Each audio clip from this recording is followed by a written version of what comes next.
Yeah, so a sestina is like a form where you choose six end words, and each stanza is 6 lines.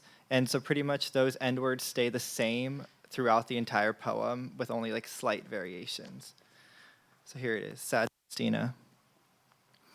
I thought I had you beat, had thrown enough painkillers down the throat and plenty of poems personifying my melancholy. Write more about love and hope, less death, less idle hands. Forget the sun won't warm the coldest day.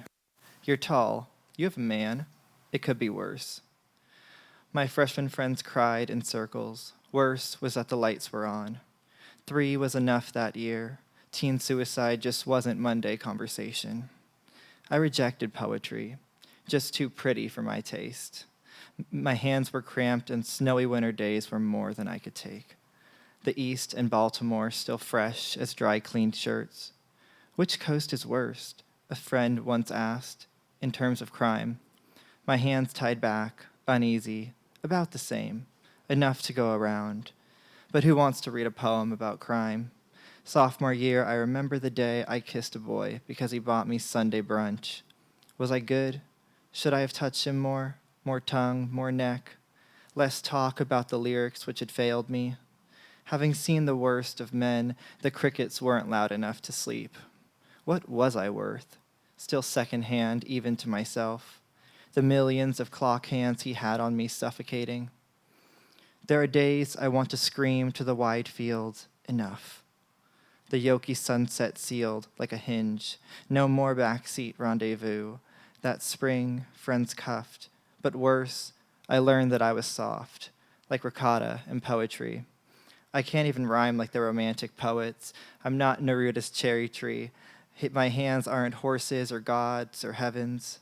But am I worse off than anyone else? I'll dance on April days like this, under fairy-light Carinas. Baltimore, more home than not, repeating, this is enough. The worst is past. Not happy, but content enough to know today I'll strike a different tune. A poem with a hand to hold, a tongue that's hungry for more.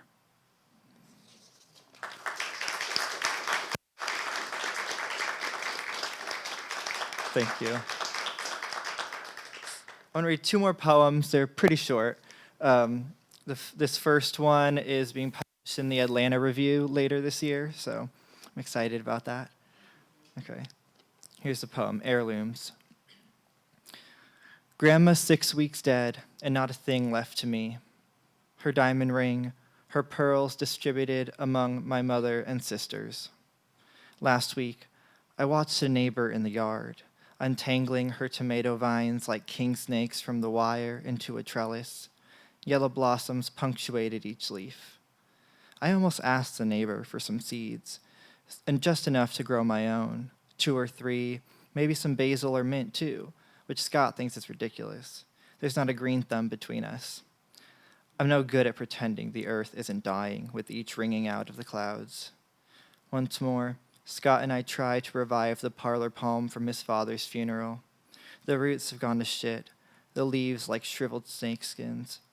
Christian, Grandma would say as my sisters and I played under her tangerine tree.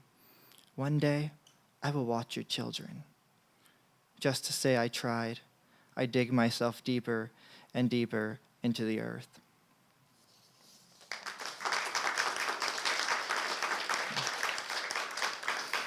Okay. This last poem is a little happier. I wanted to end on a good note. This poem, and I thought it fitting, with 4th of July coming up. This poem is called Fireworks.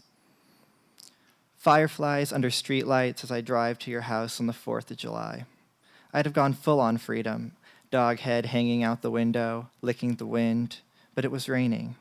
Rivers in my arms run blue through white skin. One clean slice, I'd be a patriot. Wave my arm proud, the way the flag undulates, surfing through sky right before our eyes.